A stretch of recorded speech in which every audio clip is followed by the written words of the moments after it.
The Oracle Network. Look deeper.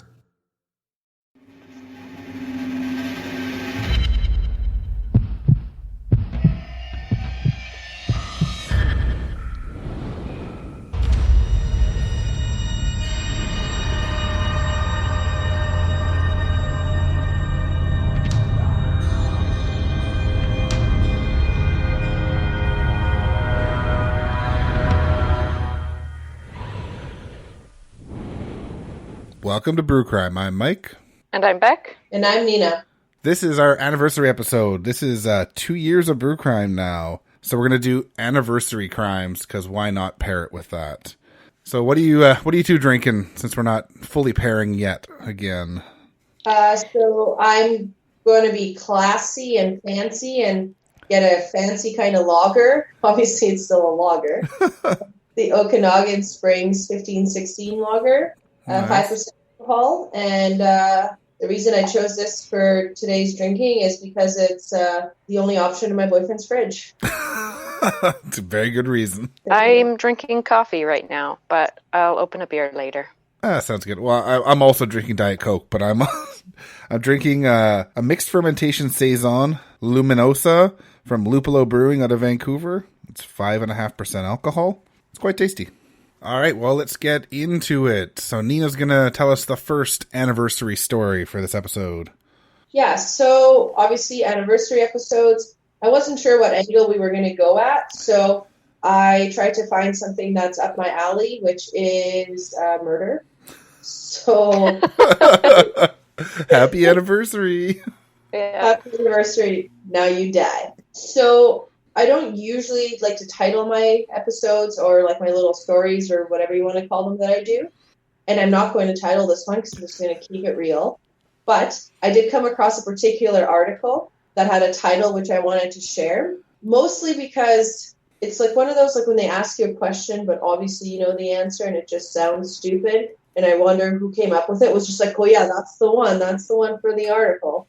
So it's, and I'm going to quote it exactly. Wife tied up in a closet and her murdered husband stabbed 31 times. But who was the killer? Fuck. Someone went to school and came up with that. And it got past an editor as well. Way to go. Come on. Like, there's so many more better titles that they could have given this article. I couldn't think of a single one, but I'm also not a paid fucking person to write articles or anything. So, not up my... What are they called? When you go to school, a journalist. I am not said journalist. So I'll just jump right into my case. I'm going to give a little bit of background on the not so happy couple. So I'm going to focus on Sandra and Jaime Melgar. Last name is Magler. Have you guys potentially heard of this case? Yep. I don't know. I need more information. Okay, so I will give you that. Mike, I'm excited that you've heard about this case. I literally just Googled, I wanted to focus on a wife being bad, or on a woman being bad, because I feel like most of my stories are men being bad. So I Googled, wife kills husband on anniversary. And this bitch's face just popped up all over, and I'm like, yeah, we're friends. So, well, I use the term... You're going to want to clear your search history on that one, though. Yeah, no doubt. That reminds me, the very first episode where I was just a guest speaker was for workplace violence, and I remember Googling crimes at workplace violence and what happened and what were the consequences on my work computer at work on the internet. Yeah. This is how you end up in jail. So, yes, I will clear my history. So, yeah, let's get into the story. So, Sandra and Jaime were high school sweethearts. They were together for 32 years. They also shared one daughter. The daughter's name was Elizabeth Rose. They lived together in Houston, Texas. Jaime, who's the husband, is a computer programmer, and Sandra owned her own medical billing business. From everything, they appeared to be like a completely normal couple, as generally most people are. Wasn't quite sure what it meant that Sandra owned a medical billing business, but I guess insurance things in the States are different, so there's different building companies that take care of finances. Probably, yeah. There's lots Is of it, money like, in medical. Is it billing or like maybe it's collections or something? I guess, yeah. No, I was just able to find medical billing. So let's get to the day the crime happened. It was December 23rd in 2012. The couple was planning anniversary celebrations at their home. Basically, how the scene, quote unquote, scene was discovered is their friends and family showed up to their house. No one was answering the door, which I thought was weird because they're having a big party at their home to celebrate their 32 years of happy marriage. No one answered the door, but they can kind of see, like, oh, well, the cars are here and like that kind of scenario. So obviously the friends were concerned, phoned the police. Police entered the home, and they ended up finding Sandra in the washroom and her husband in a nearby cupboard, stabbed to death, murdered. Sandra was immediately quoted saying that she blacked out, and the next thing she knew, she was tied up in the closet. No idea what happened. She herself says she assumed it was a robbery or someone broke into her house, something. Her husband, who passed away, was found beaten, as I mentioned, and he was stabbed 31 times. Jesus. But I think he actually had like 51 injuries. It was That's what ridiculous. I read, And for some of us crime junkies, if there is usually a robbery or something like that, the type of murder or assault that Jaime witnessed, I guess, or wounds inflicted, seemed personal. Because if you're there to rob someone, okay, sure, lock them in a closet, whatever, to get them out of the way. Take what you got to go and get out of there. I think from what I've seen, usually the intention of doing a home invasion or robbery is to just acquire personals and goods. I mean, the attack would be enough to stop him from preventing them from robbing the place, but like it would take time to do that, to stab someone 31 times. And it's like, you're not hanging out there. So if it's a robbery, you're in and out as fast as you can, right? Well, and, if the couple was home and these just apparent robbers came in and saw, like, oh shit, they're here, like, we leave, or I don't know. But yeah, he was excessive to the amount of injuries he sustained. Yeah, for sure. A complete random attack of someone trying to steal their shit. So obviously, this being a more well-known couple, well-known in the neighborhood, and it being such a vicious crime, it ended up on the news. There's lots of stories that said a home invasion, but the police didn't really buy the story of the home invasion. If we take aside all the pain and the suffering that was inflicted onto Jaime, nothing was stolen. There's no sign of forced entry, nothing. So this person just wandered into the house, completely murdered him, and did many, many bad things to him, and locked her in a closet and just left, and then just left without anything. It doesn't make any sense. Not really, no. Not at all. I mean, there's lots of reports from the family members saying that, like, they can't believe that she would be involved. Like, no way, she wouldn't do anything. But at the same time, I mean, how do you explain that, right? Like, so just someone magically came into the home. And it's either personal or, like, someone with mental issues or something. Absolutely. Right? Yeah. So, like many stories, when there is, when someone is murdered and there is a spouse, you obviously look closest relative, closest who's there, right? So the police did immediately open an investigation on Sandra to kind of figure out what her deal was. A couple of the things she was saying just weren't quite lining up. And I'll get into some of her kind of wicked ways or ingenious ways of how she locked herself in the closet in the bathroom. It's kind of sketchy. Yeah. So, like, any good, I don't want to say good, but like any good spousal killing, sounds bad. It ended up being that Jaime actually had life insurance. Apparently, there was reports Sandra, through some other, which is hard to find, but ended up discovering that Sandra wasn't too happy in the marriage, but divorce wasn't an option. So the obvious way to collect on that life insurance money, which was about $500,000, was he needed to die. Yeah, because they were Jehovah's Witness and they don't allow divorce. Oh, thanks a lot, religion. Yeah. Again. Come on. Yeah, so divorce wasn't an option.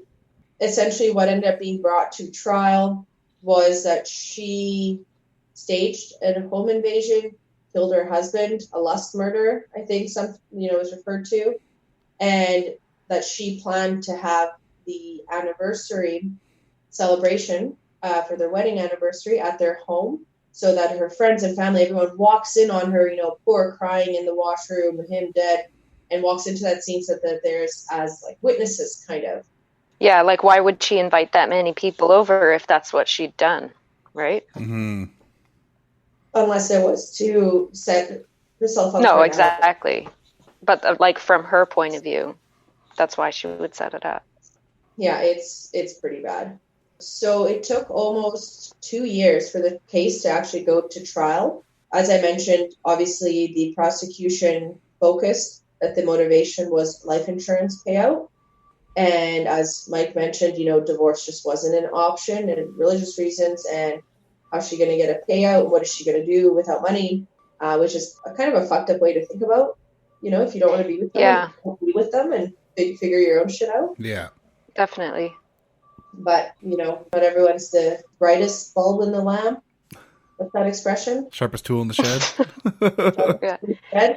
I guess I should have probably sharpest crayon in the box. Yeah. Before making that statement, I guess I should have looked it up to make sure I say it right. It's like the kettle calling the pot black, right? Yeah. Hey, I got that one right. Make like a tree and go away. Yeah. So the prosecution ended up demonstrating. They did like one of those bitching court reenactment videos where they use like a witness and da-da-da. Anyways, of how she actually tied her own wrists and ankles. Because obviously they can tell with just how the positioning is, it's left-handed, right-handed, whatever, and just the flow of the knots and how they were backwards. That was a whole thing, which, the forensic files junkie that I am, I've like fucking seen that. But something as soon as you said that, I was like, okay, this sounds familiar. And I'm like, it has to be forensic files because I've seen them a million times. Yeah, no, it's fucking... That one I was just like, okay, shocker, she learned how to do that. But this other part I hadn't heard, which surprised me quite a bit. So the way that she was locked in the bathroom, there was a chair pushed against the other side of the door so that she couldn't swing the door open. So obviously the assumption is that someone locked her into the room. Well, there was an issue. She was found with a pillowcase, and they were able to reenact the same markings on the fabric and rips in the fabric on the pillowcase. Where someone had put the chair outside, put the chair on the pillowcase, and from the inside of the door, pull the pillowcase to block the chair and like block under the doorknob. And they were able to recreate the exact same damage on a different pillowcase with the one that she was found. So that's how she locked herself in the bathroom. And I was like, "Ooh, this is some fucking CSI shit." Like, yeah. And she really had she's like, "Well, it's an old pillowcase. Obviously it has scratches." I don't know. I own a lot of pillowcases and none of them are fucked up. No, maybe stained or something because of hair dye or something, but not that. Not even fucking hardcore bleach my hair. If anything, my pillows are whiter than they should be. Like,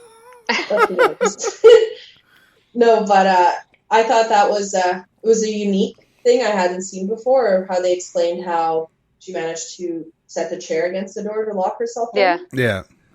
But I think that also kind of goes to premeditation, right? Like, how do you come up with that? Obviously, you have to practice to actually get it to work, because I'm not going to deny or confirm that I tried to do this to myself to see if I could do it, but I would not be able to do it on the first go. Like, this was a practice, a thing.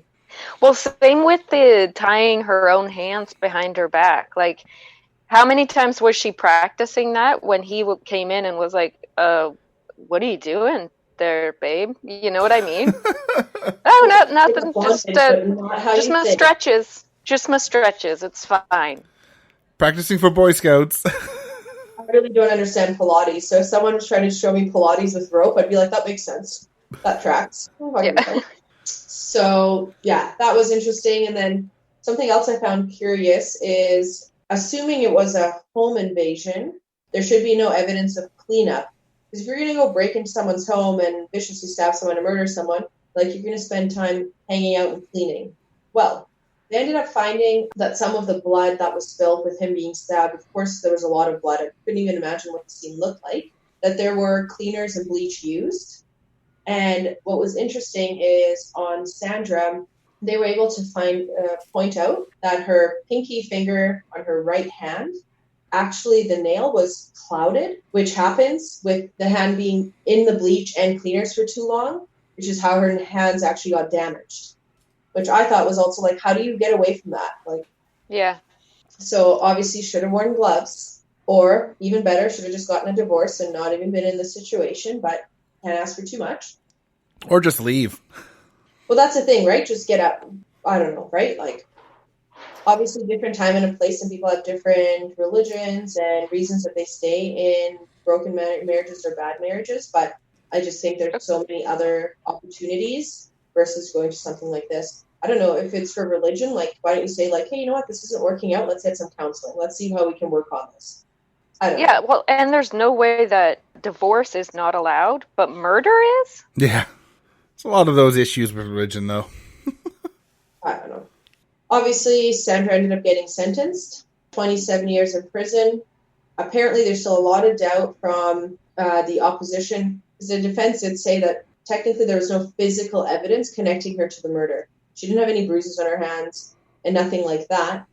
But if she went through all of this planning, locking herself, trying to clean, and all of that evidence, I don't know, who's to say she didn't figure out a different way to do that, right? And I don't know. I've seen more cases with more evidence, and obviously with how much work they spent to put this into trial and her being unanimously found guilty, I would leave it at that. Yeah. Her family is still trying to fight for her release, and there are still ongoing appeals. Yeah, the lawyer that did the work for what's his name, the Making a Murderer show there. Yeah. It was Stephen Avery, his lawyer. Yeah, so I don't know. I think a couple of things that she did, and like having the family over, explain the pillowcase, explain the cleaning. How come she has nothing on her? How come nothing was stolen? Yeah, not feeling it, not feeling her side of things. So Yeah. That's my anniversary story. Crazy. I just hope that she isn't innocent, because then that really sucks. 27 years, but yeah. Yeah, but that's always the case, isn't it? It definitely is. Any wrongful conviction is a horrible thing. At least it's not a capital crime, so they have time to look into it. Yeah, and I mean, time will tell, right? So obviously the appeals and all the things, I think it's just wait and see. Obviously, I'll try to maybe follow it a bit because it's a bit interesting. An update in a maybe future episode if I find out anything, but yeah, that's that. Perfect. Okay, so my turn now. I titled this story, No, Bobby, Bad Dog. One victim, one husband who claims it was suicide, and one victim's mother who claims that the dogs did it. But there was only one dog to blame for this death. And it wasn't the good boy. No. Yeah. So the summer after finishing high school, Viki Farish met Bobby Lozano. Bobby was a couple of years older than her and working at his parents' gas station at the time. They soon became a couple, and Viki's friends and family noticed that she developed from a slightly overweight and timid girl to a beautiful young woman. The couple got married on July 5th, 1986, when Viki was 20 and Bobby was 22. Bobby soon joined the Denton Police Department and became a detective. He obviously didn't join as a detective, but you get what I'm saying. Yeah, he worked his way there. Yeah. His coworkers referred to him as Mr. GQ because his hair was always just so, and he never missed a tanning session. Ooh. So, I mean, obviously this was in the 90s. Oh, God. So, yeah, he's very metrosexual. Viki went on to become a 5th grade teacher. Sadly, in 1995, Viki's father passed away. Viki and Bobby discussed things with Anna, Viki's mom, and the three of them decided to pool their money to build a gorgeous 5,000 square foot home in Montecito del Sur, which is a nice neighborhood. Yeah, it sounds pretty nice. Yeah. Anna lived in a separate wing of the house so that they could still all have their privacy. Oh. La-di-da. After 15 years of marriage, Viki gave birth to a son, Monty, in 2001. To all those on the outside looking in, they had the perfect marriage. Bobby would often go to Viki's school to bring her lunch, and it may have appeared that he was doting on her, but also maybe he was just being a hyper-controlling partner. He was just there to make sure that she wasn't out having lunch with someone else. What the fuck? On July 5th, 2002, Viki and Bobby went out for a nice dinner to celebrate their 16th wedding anniversary. Wow, that's married quite a long time. Yeah. I looked up what the anniversary gift is for the 16th just because I was curious, and it's wax. Isn't that weird? Yeah. Wax. Yeah. Like, hey, babe, so I got your Groupon to go to a fancy salon to get wax. Yeah. The whole package. Yeah. Oh, God. Enjoy your Brazilian. No.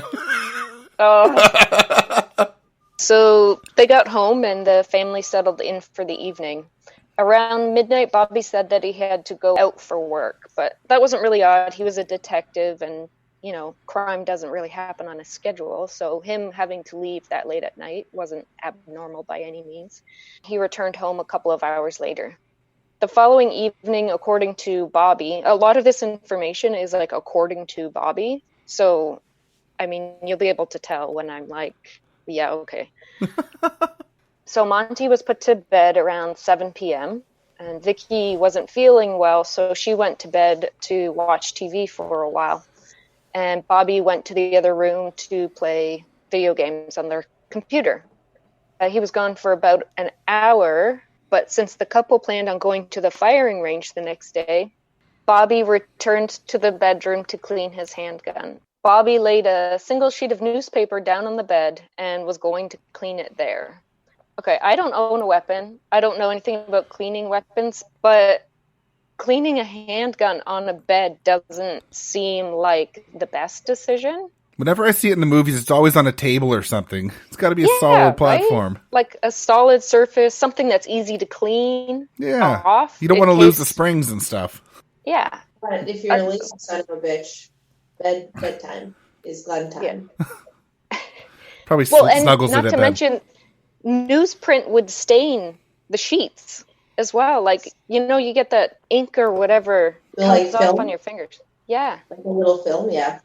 Okay, so back to the cleaning. The cleaning kit was laid onto the newspaper as well.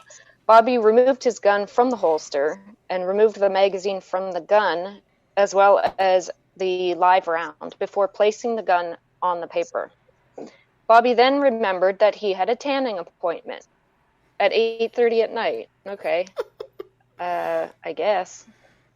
He asked Viki if it was okay if he continued with his cleaning project when he got back from his appointment, as he didn't want to go to his appointment with cleaning residue on his hands.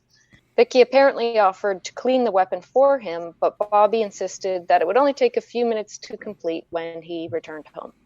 Okay. This seems like a lot of useless information, but bear with me here. It sounds like a lot of BS is what it sounds like. It sounds like a lot of Jersey Shore shit, like Jim Tan laundry. Now it's tan time, and I come back and I finish the chores at 8:30 at night. What are you talking about, Snooki? Yeah. Isn't that one of those characters? I don't know. Yeah, she's a little gremlin-looking one. Yeah, so Bobby returned home around 9 p.m., and upon entering their bedroom, he noticed that Viki was in a very awkward position in bed. He asked if she was okay, but there was no response. And when he went to check on her, he saw that her tongue was hanging out of her mouth and she was quite pale. He tried to move her to help her sit up, and that is when he noticed a hole in the middle of her nightgown and a pool of blood underneath her body. Bobby immediately called 911. This was shortly after 9 p.m. He then put the phone down and ran to Monty's room and woke him up. I don't know how going to wake up the baby is going to help this already hectic, stressful situation, but okay. Yeah. I mean, going to check and make sure the baby's okay makes sense, but I don't know why you'd, whatever. Okay. Maybe it was a panic decision. He came right back to the phone, and the dispatcher asked him to perform CPR. Well, he's a detective. Like, shouldn't he know to do that? Like, You'd think. wouldn't that be an instinct to check for life signs? And I guess not. Okay, so again, this is mainly according to him what happened, but also from the 911 call dispatcher. Yeah. So Bobby then saw the gun on the bed and moved it out of the way so he could perform CPR while remaining on the bed.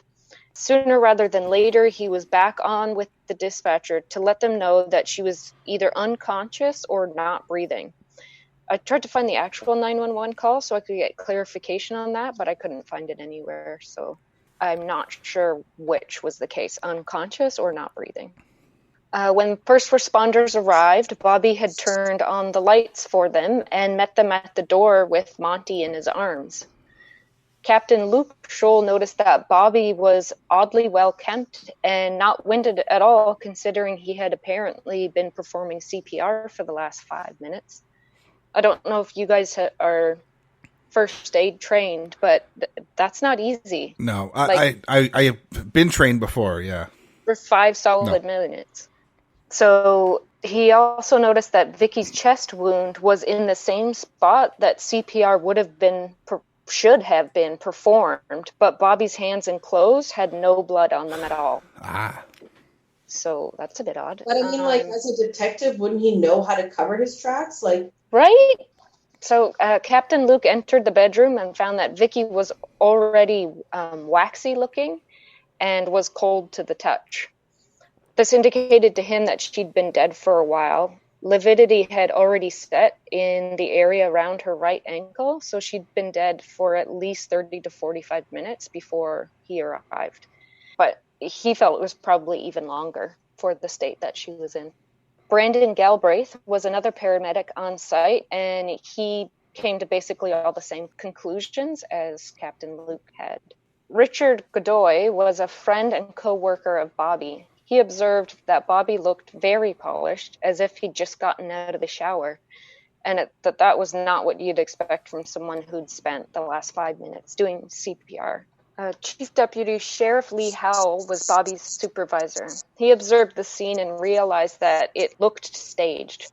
He didn't see any gun or cleaning residue on Viki's hands, and the only way to avoid this would be if she was wearing gloves. No gloves were found in the bedroom. Her very clean hands were especially odd because the gun was literally dripping in oil. Chief Deputy Sheriff Lee Howell quickly made the decision to call in the Texas Rangers to conduct the rest of the investigation, as he felt it was improper for Bobby's co-workers / friends to be the ones doing it. I really think that this decision made all the difference, and because you don't always see that, right? Yeah. And this was within 2 hours. The Texas Ranger assigned to the case arrived on scene at 11 p.m. So it was less than 2 hours after the 911 call was made that Texas Ranger Tracy Murphy arrived on scene. I thought that was impressive. Yeah, for sure. During the initial search of the scene, the shell casing could not be located. It wasn't until investigators started removing items from the bed that they found it under the cleaning kit that was still on the bed. Ranger Murphy later testified that the exit wound in Viki's left side had been shored. So this means that she was lying against something when the bullet exited her body. Also, gunpowder was found on the right side of her face. This was inconsistent with what Bobby claimed to have witnessed when he first walked into the room. This is just fucked up. When Viki was being taken out of her house, Bobby asked to see her one last time. Okay, fine. That's not abnormal. Mm-hmm.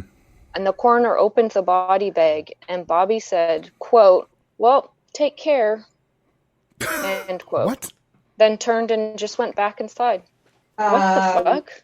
So, on this past Friday, I was actually at a funeral, and it was one of my coworkers, her husband died at a workplace accident. Oh, God. Seeing the scene of his body being taken away and just that devastation.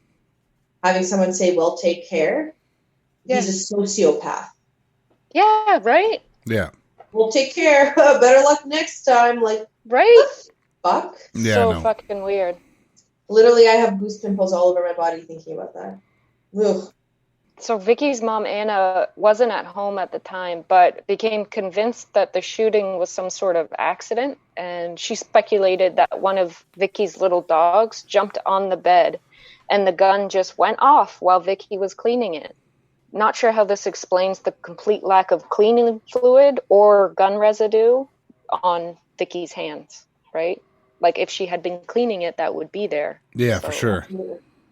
Bobby made a written statement 2 days after the incident and stated that Viki's death must have been an accident because Viki wasn't suicidal.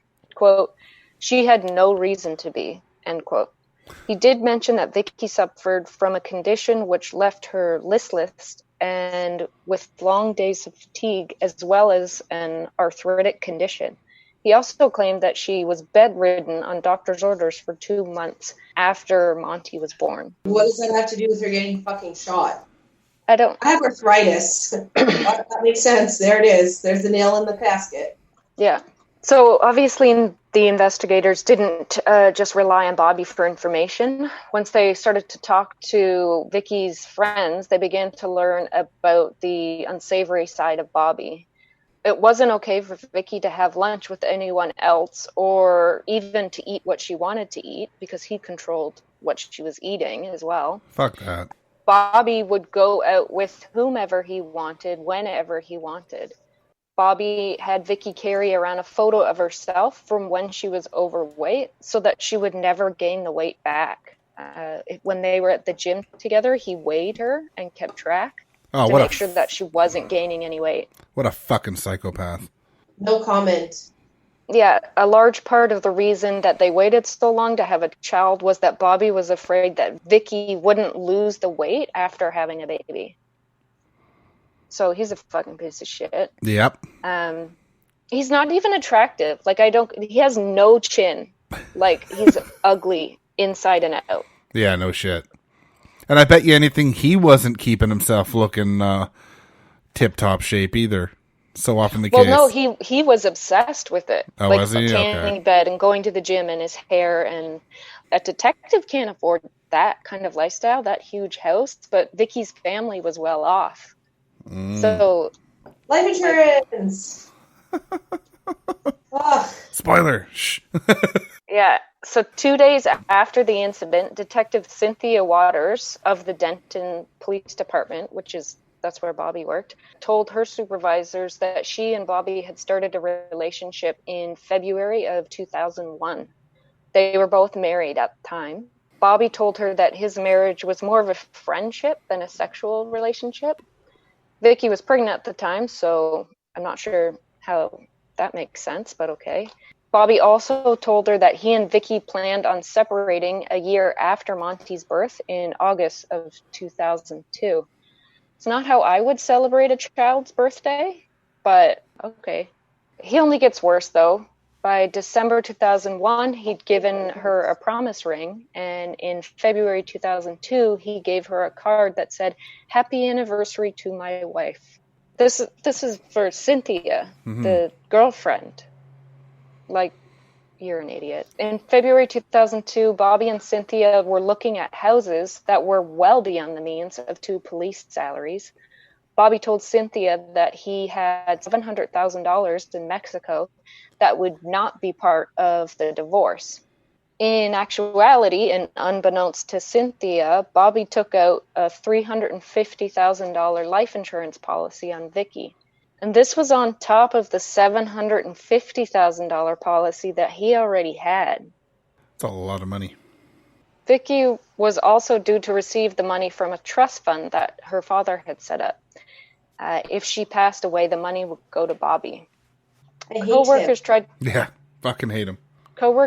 to tell Cynthia that Bobby would never divorce Viki because he was too accustomed to the lifestyle that her family money afforded them.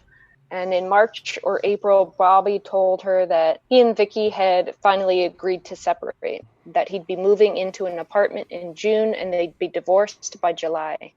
Cynthia nearly broke it off with Bobby in June. He told her that he was going to visit relatives alone, but he'd actually gone on a family vacation. I guess I can kind of understand why she's mad, but it's like, He's married. Yeah.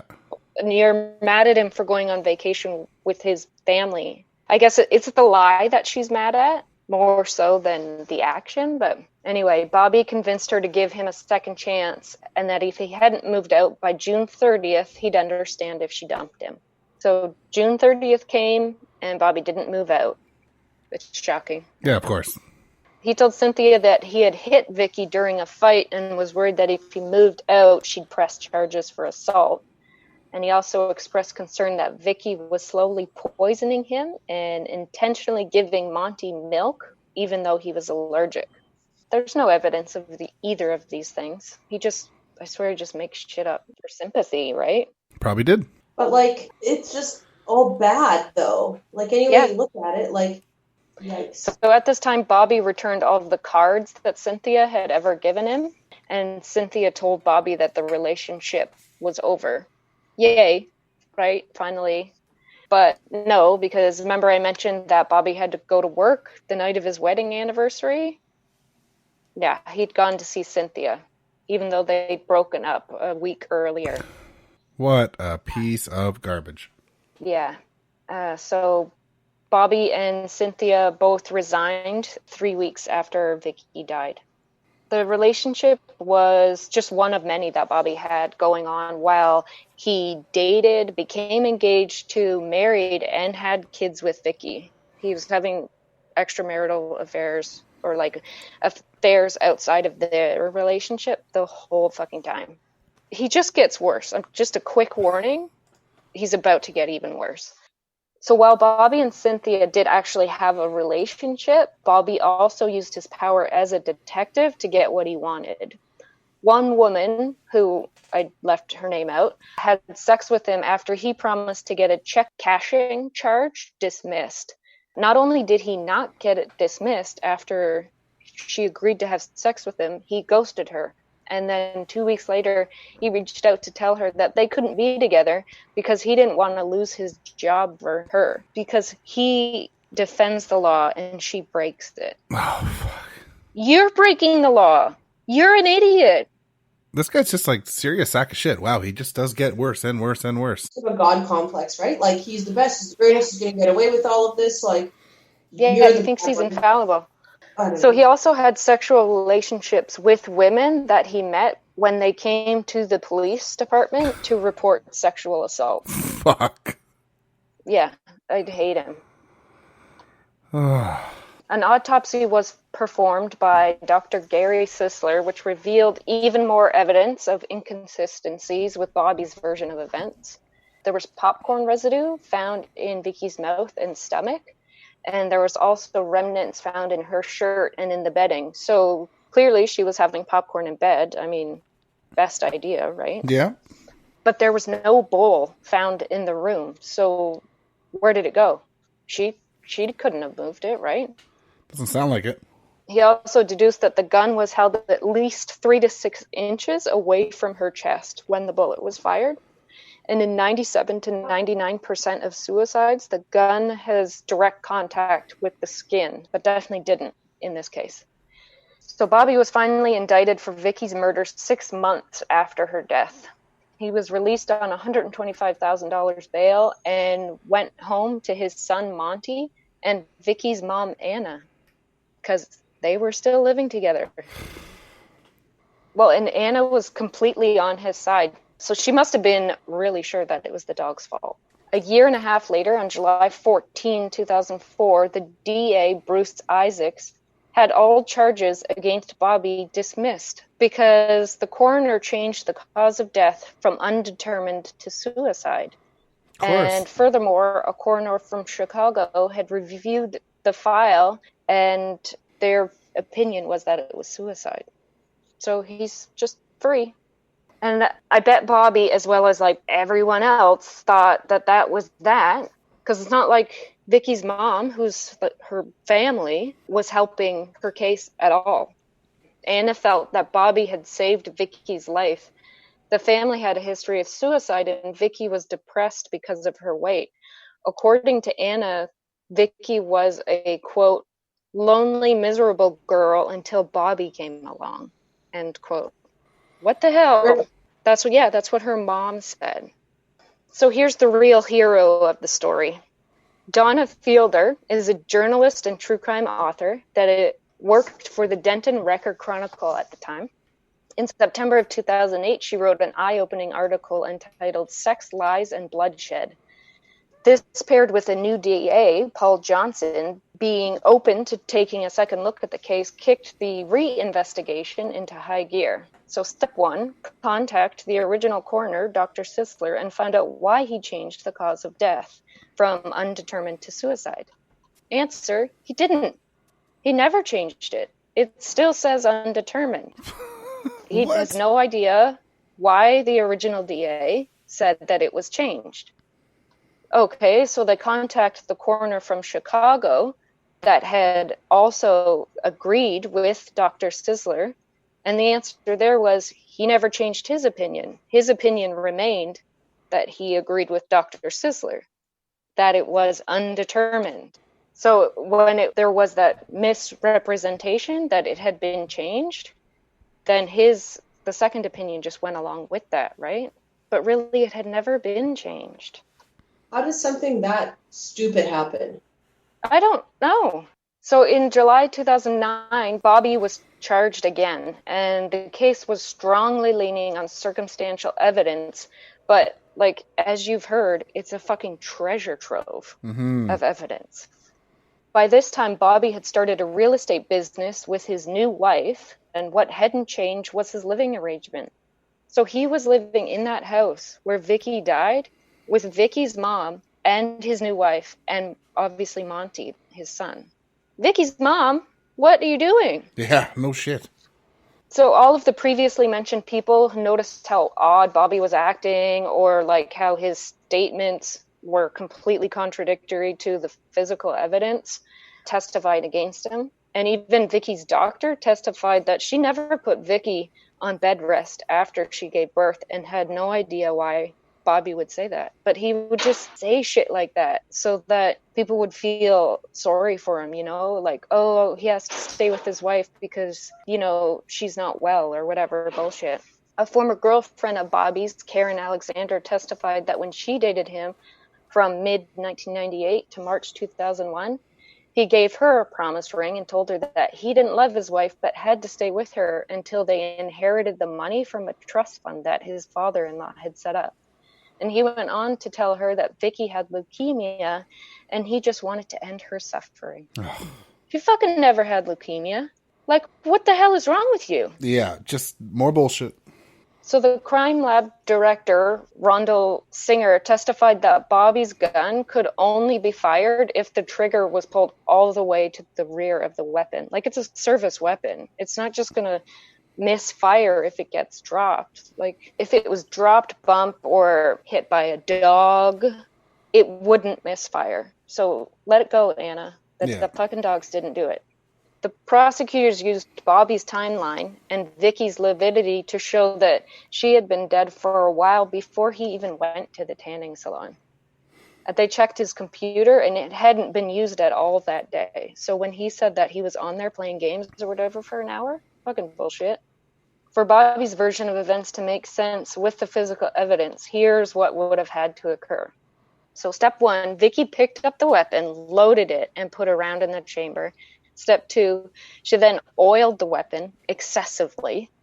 Step three, she laid down on her left side while eating popcorn. She's eating popcorn this whole time. And then she shot herself again, pulled the bedding back, pulled the newspaper over the bedding, pulled the gun kit over the casing, and all of this before dying while sitting in an upright position, even though that isn't what the blood evidence showed at all.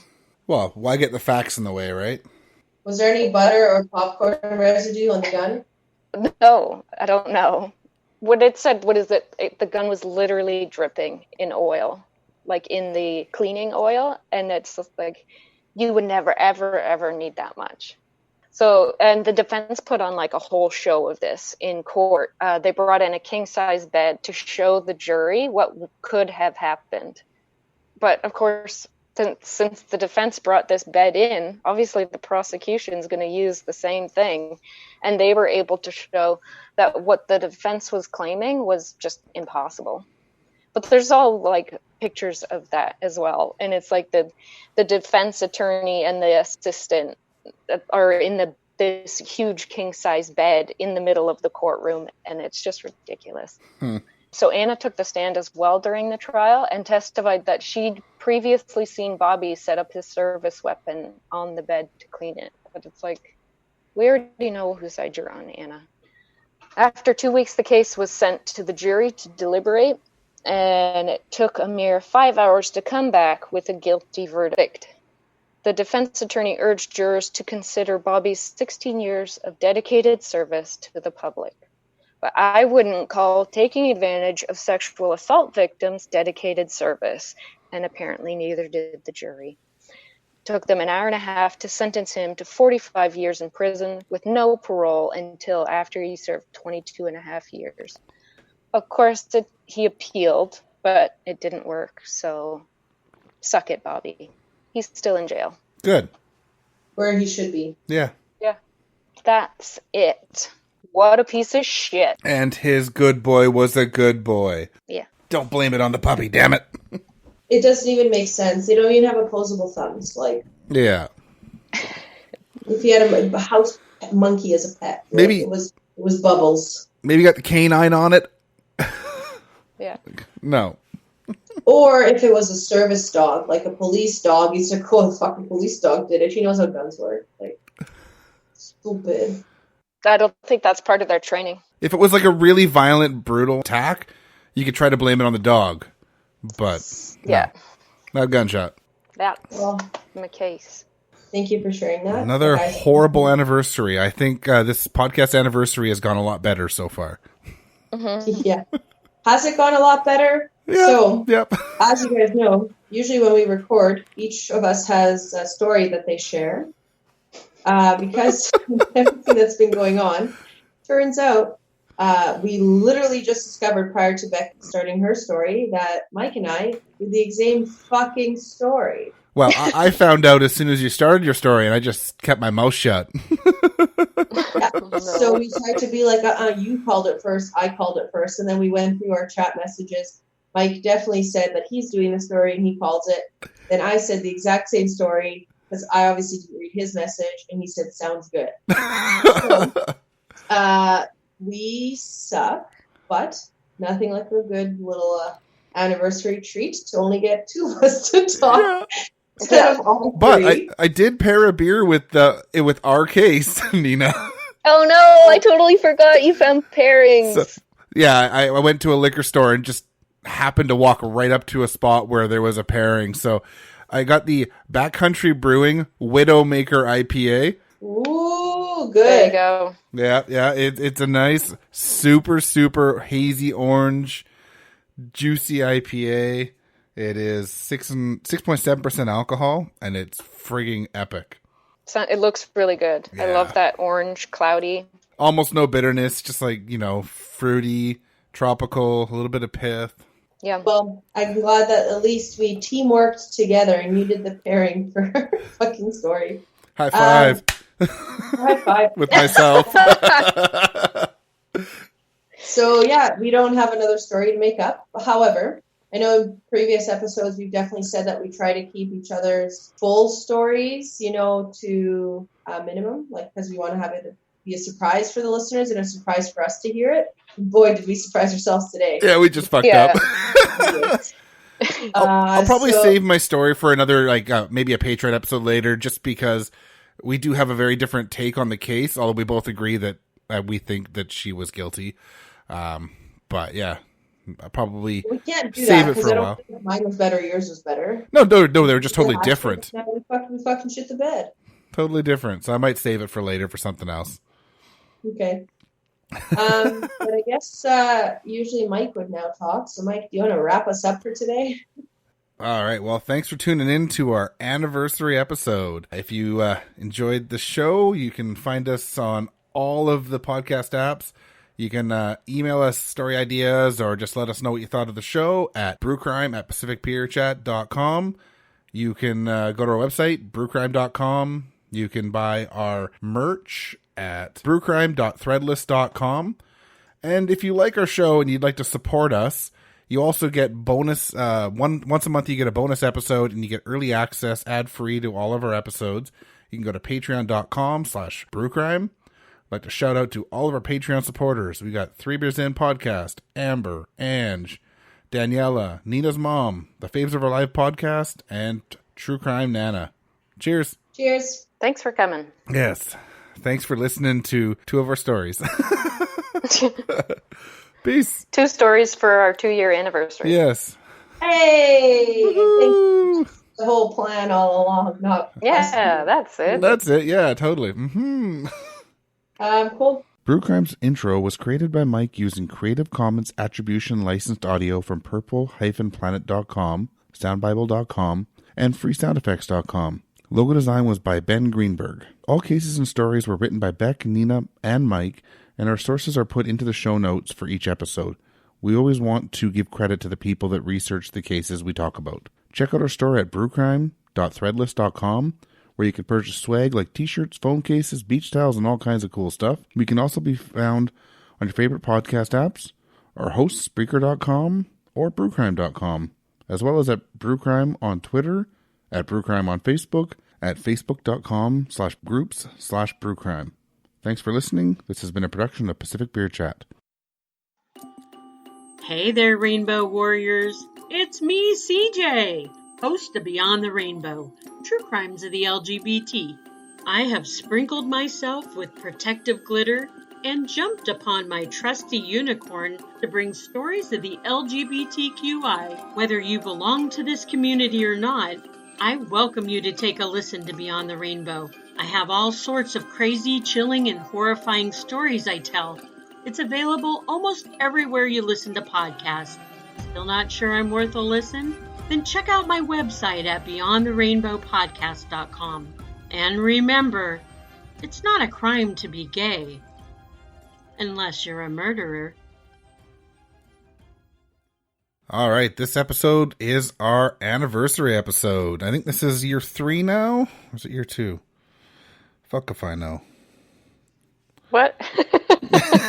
I'm quickly checking, and then I'll cut it and make it sound like I knew. Two. I thought it was 3. I thought last year was 2. I think you're right. Yeah. 2. Hey, what the hell? Why is it no longer on my... Oh, it's 2 years. Huh. So let's go back a little bit. So there was a bit of a mix-up there, because that was the case I did. What do you mean? It's the one I wrote for the Anniversary Crimes, too. For today? Yep. How'd that happen?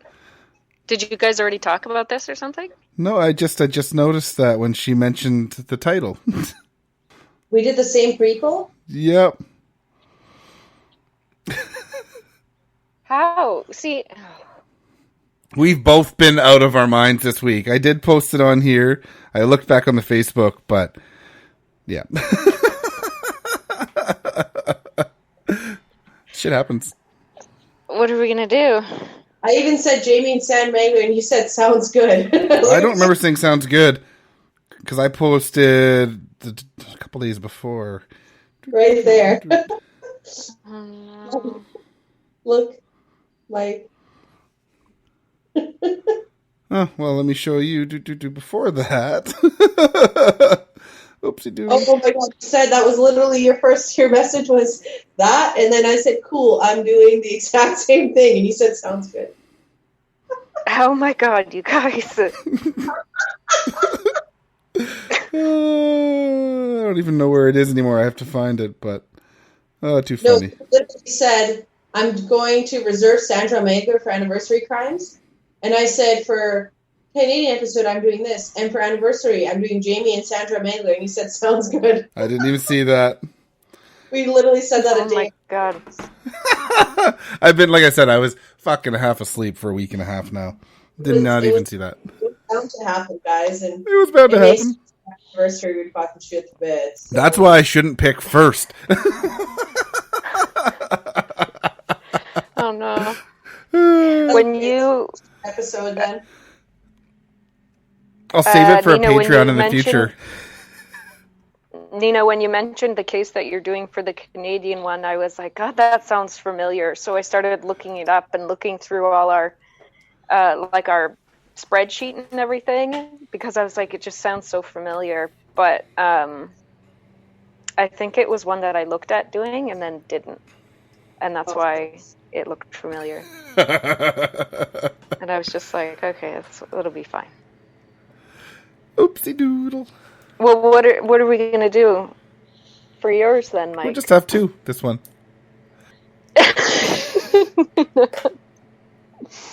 Okay. I'm not worried about it. The listeners. We probably should. Be like, so next is Mike, except he's not, because Mike and Nina are dumb. That's so hard. No, we're not dumb. We just think alike today. We'll mention that at the end. Okay. Okay. Ready? Ready? Or should we mention it now? Either way. Well, I think we should do Bex and be like, and now it's Mike's turn, except I got this. I got your intro, Mike. Okay, perfect. Sure. Perfect. Okay. Sorry.